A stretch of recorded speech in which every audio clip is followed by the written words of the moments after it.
everyone, Helen Vallabasalone here again, and another Afternoon Tea with Helen. Remember, you have to subscribe, comment, and share, because we'd love to hear your comments, and we'd love to hear what you would want me to be interviewing and what you want to know about. Again, I have my tea, because obviously it's tea. Today I'm drinking chamomile tea, because there's so much going on in the world right now. We need to be calm, and chamomile tea is one of those things that keeps you calm. And today I'm interviewing someone very, very special and dear to my heart. I've known this wonderful woman for more than 15 years, and we've become really good friends, and we've done business together. There's a whole history of what we've done. So this is going to be a great show. So stay tuned and keep going till the end. So Kerrie Finneran, my wonderful friend. Okay, so tell us, you have a marvelous, wonderful education, and you have gone through that and made sure that education is important to you. And I know that you think it's important for your children to go through that as well. And it's got you where you are today. So tell us, what do you do today? What is it that you do? Okay. And thank you, Helen. I really appreciate the time here on your show. And yes, we've been friends for a really long time, and it's an honor and a privilege to speak with you live on your show today. Yes, I truly do believe in education. I have a master's degree, and I'm trying to instill that in my children as well. I've worked in technology for a very long time. I was in telecommunications and hardware. And in 2018, I switched over to software. So I'm with a wonderful company that's called ServiceNow. And ServiceNow develops, we are software in the cloud. And recently, this year in 2020, I've been with the company about 2.5 years. We've been very crucial in developing some of our crisis apps, mobile apps, and network access for very large companies to continue to work during, the virus and civil unrest, during this, time in America. So I've been one of those lone women in technology for a long time. I still continue to be probably the woman running the conference call with 30 people or in a room with, 20 men and me. So I've feel that I've been a woman leader in technology to pave the way for younger generations to know that women can make a difference in technology. So in technology, would you say that you've broken some glass ceilings? Because I know you've got an engineering background and all that sort of thing. So would you say that you're one of the few women in your industry? Yes. Before coming here, I was one of the very few women in engineering and telecommunications. And I ran the Southeast. And then coming here, I was the first woman hired in the East Coast or the Orlando market. So that was definitely, breaking the glass, breaking the ceiling. So I feel, very proud about that. I had a lot to learn leaving hardware and going, into software. And I handle escalation. So I handle the largest customers that having the crisis issues that need to be, resolved immediately. So I'm working with C-level customers and our C-level to make sure that, everything is moving in the right direction.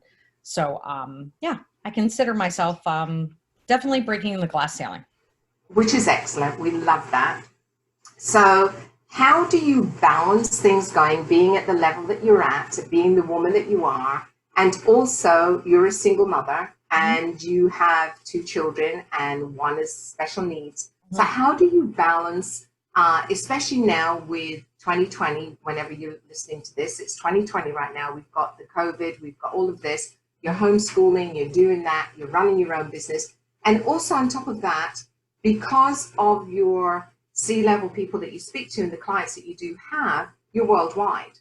So you've got different time zones all over. So how do you cope with managing, talking to people in a different time zone and managing your children, managing your business, and also managing you as Mhm. an individual and your self-care. So how do you do all of that? Well, as you say that, it becomes like overwhelming when you think about that, right? Right. And a lot of those skills I actually learned from you, Helen, on how to manage all of that. I will tell you, when this hit us in March, it was a bit overwhelming. Um, Right. my job became a lot more busier. And yes, we are global. And there were a lot of customers that I was handling at a global scale. And being at home, I felt like I was always working. My daughter came home from college. She was a little disappointed, but she's pretty independent, so she was able to handle that. My son, being a junior in high school and also with some special needs, definitely struggled with some virtual schooling, in March and Right. April. So it was hard to try to split myself, right? I needed to learn how to reschedule priorities and have boundaries, and how I needed to be able to walk away from work in certain hours of the day, just to make sure I was balancing, work life and family time. I'm very fortunate that I work for a company that understands that. So, there were times that I would actually use my schedule, and I would put on my schedule, just block off a half an hour or block off Right. an hour. Mm-hmm. And if I was working some of the customers or cases that I were working with a different time zone, I would schedule my day differently. So I would start later or I would start earlier and try to adjust that. It was quite an adjustment. I think really by probably about May, I felt like I was getting back into a routine. I'm a very organized, regimented, routine type of person, so it kind of threw me for a loop a little bit. I do enjoy Right. working from home, but I think when you are at home all of the time, you could actually overwork, and that's what I was doing. Definitely. I was never using this laptop. As long as I have access and I have two cell phones Right. and I do Zoom all day, I could work all of the time, and that wasn't fair to my children. Right. I will say, through this crisis, I have appreciated, my daughter was supposed to be at school, but she's back. But appreciated, having dinner with my kids, and spending some more quality time with them as they're older, Mm-hmm. that I'm not Mm-hmm. going to have. And we've done some different things, and we've tried to turn it into accentuating on some of the positives, right? Some home projects, um, Right. having my thankful jar, and writing notes and putting it in there, and Yeah. doing virtual church on Sundays, and talking about our virtual jar of what we're thankful for. Right. I've been lucky enough, and I pray for all of those out there. I've been lucky enough to work through all of this. It's Mm-hmm. been a blessing and a curse, because it's been very busy, but I've been very blessed that I am able to work from wherever. ServiceNow has also given us the privilege of being able to work from home until the end of the year. They're slowly going Excellent. to open up some Yeah. offices, but it's definitely employee choice.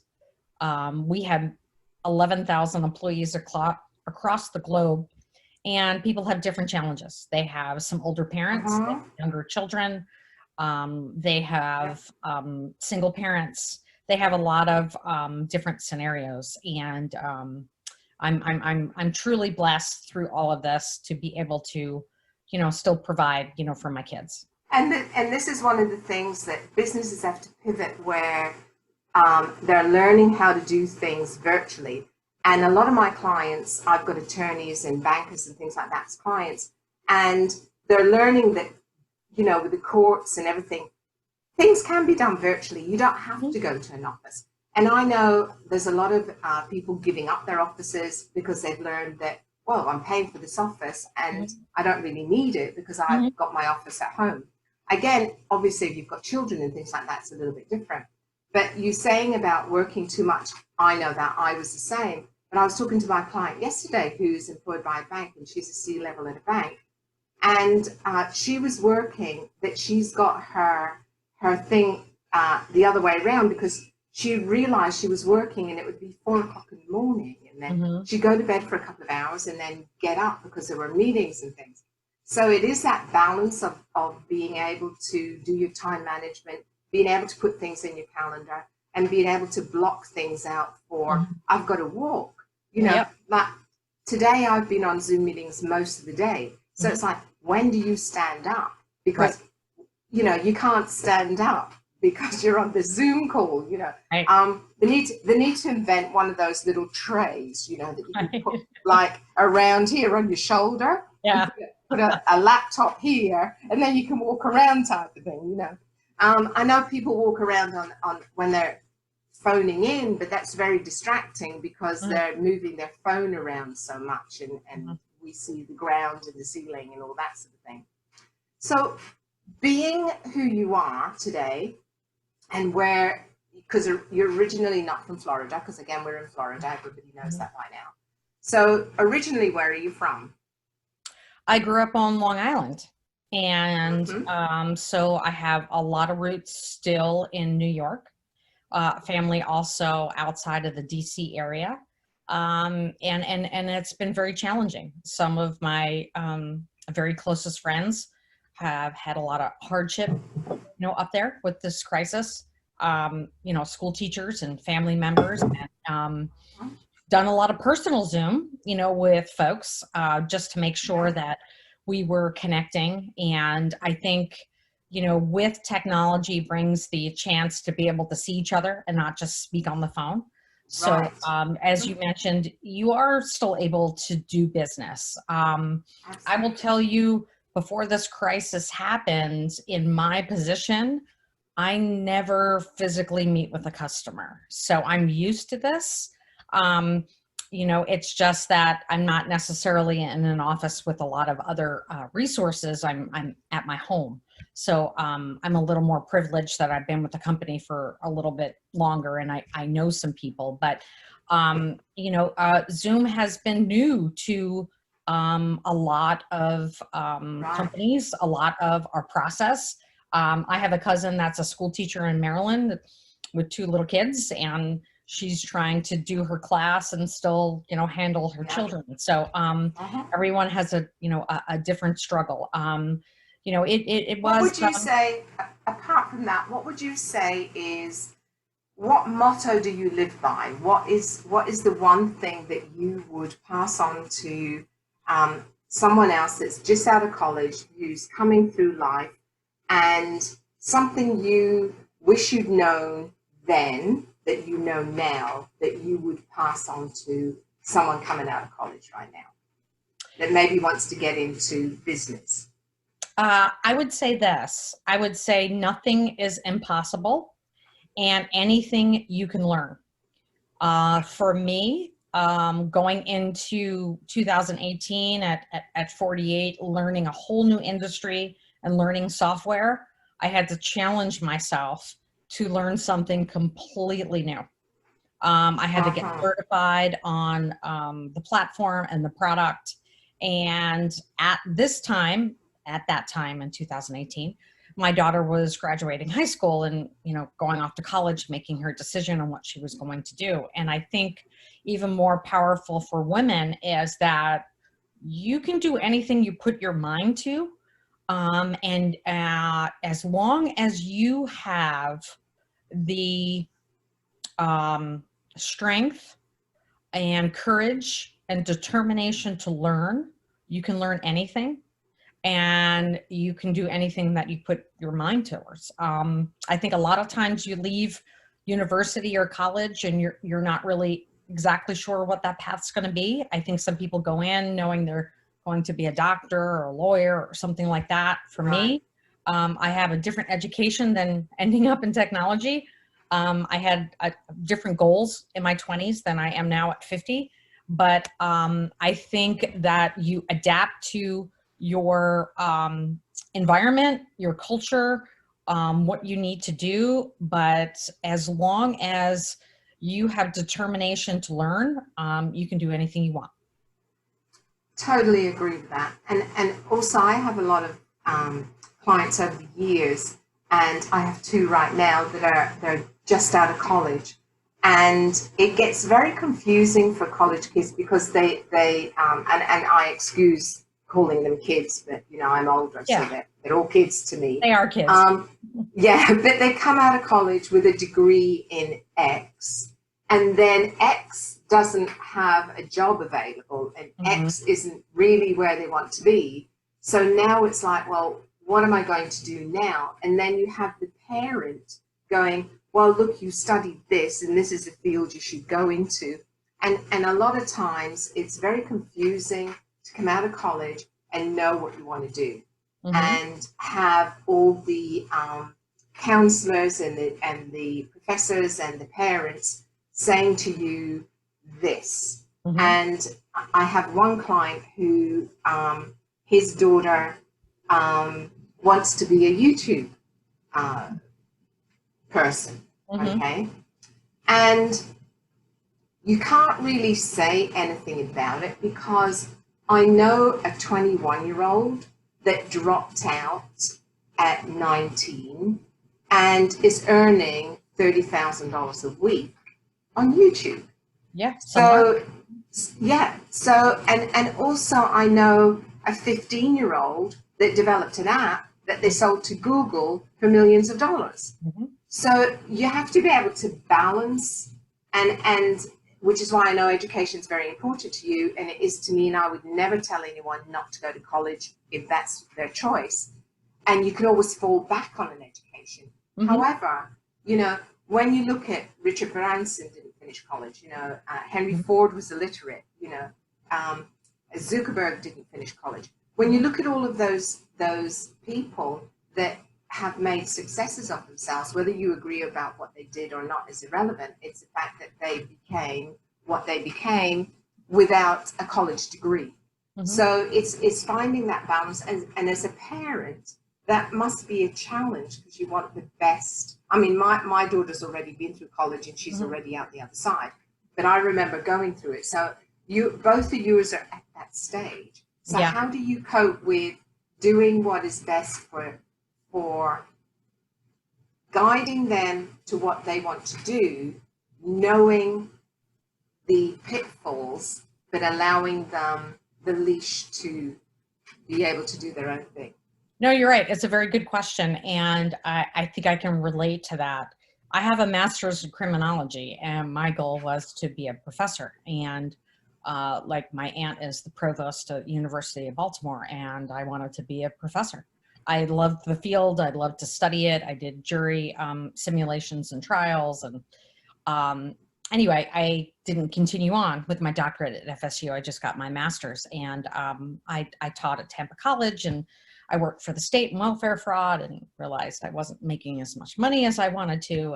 And anyway, very long story short, I ended up in technology because it was growing, and I learned from the bottom up.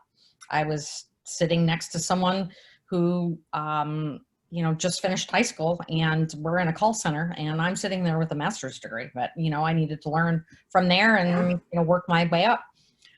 So I think my message to my children, I think college, not necessarily specific to the degree, gives you a lot of skill sets in organization and project management and maturity to learn how to handle and manage your schedule. And if they decide to live, you know, on a campus and manage their own. So for me, in my world, I'm lucky enough, my daughter is very determined to be a doctor of physical therapy. And she is going to go into her junior year and just got into the exercise science program, and she's, you know, right on track. You know, she's very, very determined. It's very specific, you know, in a medical field. There are a lot of other kids that not really sure. I have a younger brother, and it took him, instead of 4 years, 5 years to finish his degree. He started in a community college, ended up at UCF here in Orlando, great school, liberal arts. And my parents were like, what? You know, my brother is now a senior director at a major telecommunications company. So I think college definitely, you know, is educational based, but also helps with a sense of maturity and organization and project management. Now I have a son who needs to apply to school, right? He's going to be a senior in high school, and what is his path, right? We've talked about him, you know, staying at home and going to a community school or applying to go away. And what does he want to do, right? And, you know, at 17 years old, do you really know what you want to do the rest of your life? I didn't, you know, No. I would never put myself in this position at 50. I couldn't tell you what I wanted to do at 17. He Right. loves math, he loves science. He talked about, you know, working in a lab or being an accountant. Disabilities aside, he's an introvert, so he's a different type of person. And we have those jobs now where people don't have to communicate like you and I are and talk. My daughter is an extrovert like I am, so she wants to be hands-on and help people and you know, be that people person and help them through their you know, struggles, whether it be physically or mentally, you know, with their body and emotionally, you know, pain. But I think it depends on the individual and it depends on the journey. I would always recommend, you know, continuing your education, because I think you continue to grow and you continue to mature, and you develop some sense of maturity and skill sets that are going to help you no matter what path you decide to do, you know, as a career or profession. Excellent advice. Excellent advice. So everyone, you know, Kerrie has a wealth of information, and so does a lot of people. But when you come from a place of experience, you can impart that knowledge. So hopefully you've learned something here. Maybe you can take something away from this. But again, thank you again for another afternoon tea with Helen. Thank you, Kerrie, for all your insights. Remember to keep drinking your tea, and we look forward to seeing you at our next Afternoon Tea with Helen. And remember, subscribe.